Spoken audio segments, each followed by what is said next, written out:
खबरों पर। खंड क्षेत्र के वायद में राजस्थान ग्रामीण आजीविका विकास परिषद राजस्थान सरकार के बैनर तले वायद में झांसी की रानी राजीविका महिला सर्वांगीण विकास सहकारी समिति का शुभारंभ जिला परियोजना प्रबंधक डॉक्टर मोमल गहलोत के द्वारा किया गया।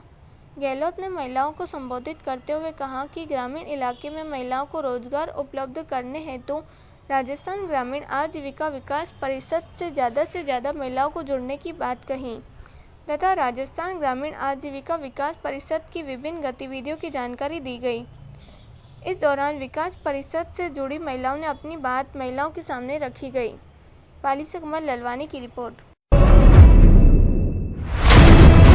शहर के रामदेव रोड पंचम नगर इलाके के गोविंद प्रसाद का पैसे की लेनदेन के मामले में अपहरण कर 2 दिन तक नाडोल पंचायत के बंधक बनाकर मारपीट करने का मामला सामने आया। लेनदेन का दाखिल किया विवाद को लेकर पाली के रजतनगर करने के बाद 3 नगर निवासी एक युवक ने ही मिले। उसके बाद अपने 2 दोस्त की मदद से युवक का अपहरण कर उसे बंधक मारपीट करने का मामला सामने आया। तीनों आरोपियों के जिसमें बाद उसे डिंगाई गांव के पास छोड़ा। मंगलवार को पीड़ित युवक पाली पहुंच कोतवाली थाने में इस संबंध में मुकदमा दर्ज कराया, जिसके बाद पुलिस ने तत्परता बरतते हुए अपहरण व मारपीट के तीनों आरोपियों को बुधवार को गिरफ्तार कर लिया। इनमें अपहरण करने वाला रजत नगर निवासी नवीन वैष्णव व अपहरण कर मारपीट करने के आरोपी जोजावर निवासी नरेंद्र सिंह राजपूत व मुरलीदास वैष्णव भी शामिल हैं। आरोपियों से पूछताछ कर घटना में इस्तेमाल बाइक व कार तथा नकदी बरामद की गई। वहीं तीनों आरोपियों को पुलिस द्वारा कोर्ट में पेश किया गया। पाली से कमल ललवानी की रिपोर्ट। शराब दुकानों में गारंटी आरएमएल की बाध्यता समाप्त, सभी तरह के राइटर हटाकर कंपोजिट फीस माफ करने की मांग को लेकर सैकड़ों की संख्या में जिले भर के शराब ठेकेदार जिला मुख्यालय आबकारी विभाग के सामने 1 दिवसीय धरना प्रदर्शन करते हुए सरकार एवं आबकारी विभाग के खिलाफ हल्ला बोल करते हुए अपनी 6 सूत्री मांगों को लेकर मुख्यमंत्री के नाम जिला आबकारी अधिकारी को ज्ञापन सौंपा। संघ के अध्यक्ष अमर टेलर ने बताया कि पाली जिले से हम सभी शराब के ठेकेदार अपनी 6 सूत्री मांगों को लेकर जिला मुख्यालय में आए हैं। हमारी मांगों में आरएमएल मदिरा की बिक्री दुकानों पर लगभग शून्य हो गई है, अतः आरएमएल की गारंटी 20% ही की जाए। साथ ही वर्तमान में शराब के कारोबार में काफ़ी मंदी छाई हुई है, जिसके चलते देसी मदिरा के 40% से घटाकर 20% किया जाए। हाल ही में गंगानगर जिले में भी सरकार द्वारा 50 यूपी का अनुपात 20% किया गया। यह नियम राजस्थान में भी लागू किया जाए। पूर्व में देसी मदिरा दुकान पर कंपोजिट फीस नहीं ली जाती थी व अंग्रेजी मदिरा में बियर की गारंटी नहीं होने के कारण ग्रामीण दुकानों की कंपोजिट राशि ली जाती थी, किंतु वर्तमान में देसी मदिरा की तरह अंग्रेजी मदिरा बियर की गारंटी करने से कम कंपोजिट फीस नहीं ली जानी चाहिए तथा ठेकेदारों को अब तक हुए नुकसान को देखते हुए 50% फीस माफ़ कर पूर्व में जमा फीस का भी रिफंड किया जाए। सरकार से हमारी गुजारिश है कि हमारी मांगों को जल्द से जल्द पूरा किया जाए ताकि दिन ब दिन जो नुकसान हो रहा है उस पर काबू पा सके। पाली से कमल ललवानी की रिपोर्ट। किसके बारे में आप ज्ञापन दे रहे हो सर? बारे में आप ज्ञापन दे रहे हो? हम आरएमएल के लिए दे रहे हैं, राइटर हटाने के लिए दे रहे हैं, कंपोजिट फीस माफ करने के लिए दे रहे हैं।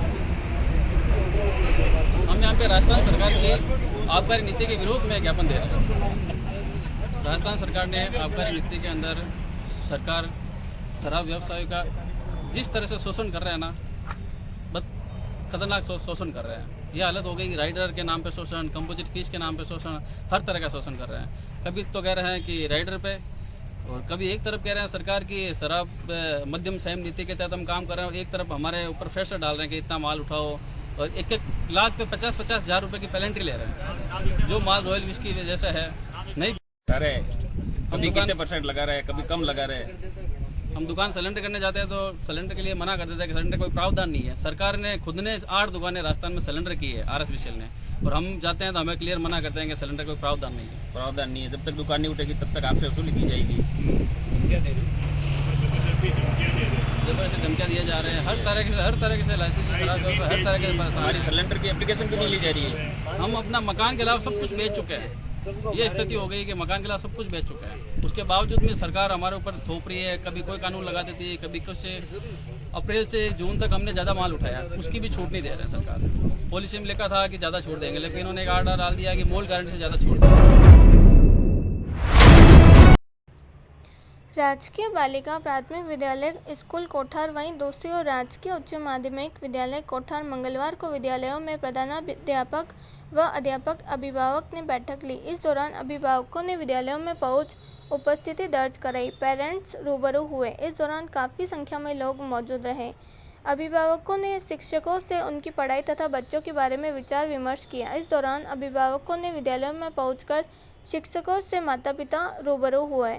26 जनवरी 2012 को घोषणा थी। एक अलमारी श्री गौरी देवी पबाराम मीणा कोठार व एक कुर्सी एक टेबल मांगीलाल गणेशाजी प्रजापत व 5 कुर्सियां भरत कुमार प्रभुराम जी प्रजापत की तरफ से आज उनके अनुसार टेबल व कुर्सियां विद्यालय को दी गई। वहीं प्रधानाध्यापक सांकला राम मारू ने अभिभावकों को बच्चों को नियमित स्कूल भेजने, खाने का टिफिन साथ, साफ सुथरा पानी की बोतल साथ रखने की बात कही।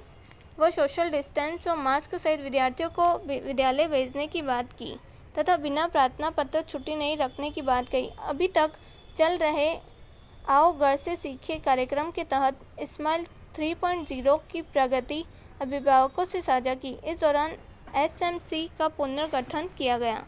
इस दौरान राजकीय उच्च बालिका उच्च प्राथमिक विद्यालय कोठार के शिक्षकों सहित बड़ी संख्या में अभिभावकों ने अपनी सहभागिता की। DK देवासी की रिपोर्ट। आज दिनांक 29 सितंबर 2021 कृष्णा सेवा संस्थान एवं अंतर्राष्ट्रीय मानवाधिकार काउंसिल व परमार्थ मेमोरियल ट्रस्ट के संयुक्त तत्वाधान में ढाकन कोटरा क्षेत्र के आदिवासी बहुल क्षेत्र के खेड़वा गांव में अन्न वस्त्र वितरण शिविर का आयोजन किया गया। अंतर्राष्ट्रीय मानवाधिकार काउंसिल की अध्यक्ष श्रीमती ललिता वर्मा ने बताया कि इस शिविर में बहुत जरूरतमंद लोगों को अन्य वस्त्र व बच्चों को बिस्किट वितरण किए गए। इस शिविर द्वारा हर जरूरतमंद को सहायता पहुंचाने का प्रयास किया गया। कृष्ण सेवा संस्थान की सचिव श्रीमती कीर्ति सूद ने बताया कि इस शिविर में लगभग 125 लोगों को सहायता सामग्री वितरित की गई तथा महिलाओं को कन्या भ्रूण हत्या व स्वच्छता के संदर्भों में महिलाओं को जागरूक किया गया। कृष्ण सेवा संस्थान की कोषाध्यक्ष श्री राकेश दुग्गल व सदस्य डॉक्टर निशा अग्रवाल एवं यश कुमार तथा परमार्थ मेमोरियल ट्रस्ट की श्रीमती जया कुचुरो को तथा कार्तिकीय जी ने शिविर में अपनी सेवाएं देते हुए समस्त ग्रामवासियों से मास्क लगाने एवं कोरोना टीकाकरण हेतु अपील की। पाली से कमल अलवानी की रिपोर्ट।